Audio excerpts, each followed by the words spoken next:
Globalization refers to emergence of an international network that belongs to an economic and social system. It means that countries around the world are connected and interact with one another. Ang globalization po is proseso kung saan nagiging mas konektado ang mga bansa sa buong mundo sa pamamagitan ng kultura, komunikasyon, teknolohiya, at mga ideyas.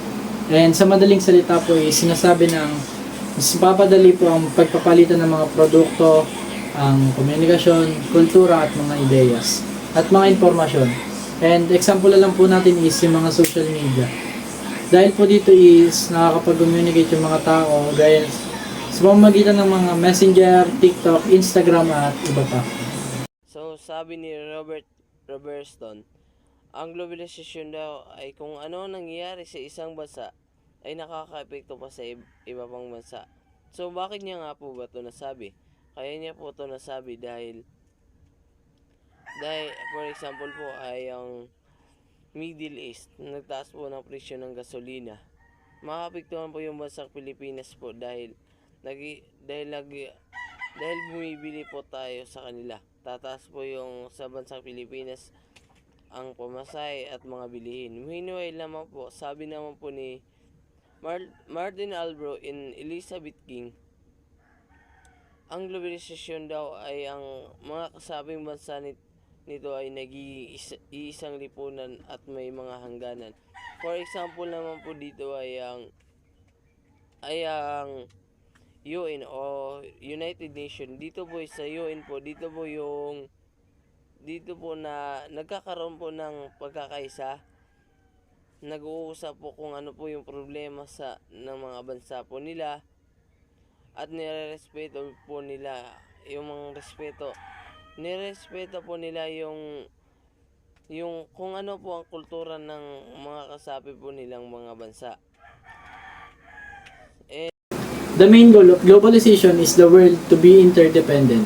This means that people and countries are closely connected and rely on one another, especially in the economic aspects. Ang interdependent or interdependence ay nangangahulugang magkakaugnay at tumaasa sa isa't isa ang dalawang tao, bagay o sistema.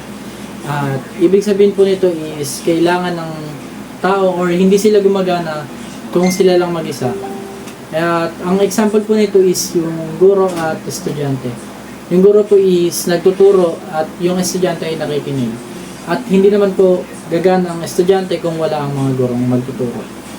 At ang pangalawang example po natin is yung magsasaka at mamimili. Ang magsasaka po is magtatanim at bibili naman po ito ng mga mamimili. Labor and factor naman po, dito po yung mahalagang salik ng globalisasyon po na nag-uugnay po ng mga ekonomiya sa iba't ibang bansa. For example po, OFW po. Nagtatrabaho po yung mga OFW po natin at nakakatulong po sila sa paglago ng ekonomiya po natin at sa skilled worker po natin like teacher, IT, nurse. Dito pwede po nilang gamitin yung mga skill po nila para magtrabaho sa ibang bansa. Meanwhile po sa migrasyon naman po, ito po yung paglipat ng tao sa ibang lugar o sa ibang bansa. For example naman po dito ay yung mga OFW po natin na nagustuhan na nilang manirahan sa bansang kanilang pinagtatrabuhan. So bakit nga ba po sila lumilipat ng ibang bansa? Dahil ang isa pong pinakamalaking dahilan po dito ay yung mataas po na sahod ng ibang bansa kumpara po dito sa Pilipinas. How is immigration relate to globalization?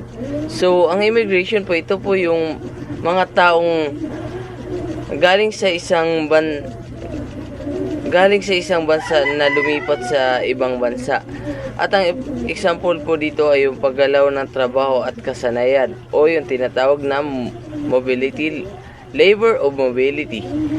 Dahil sa globalization, naging mas konektado ang mga ekonomiya ng mundo.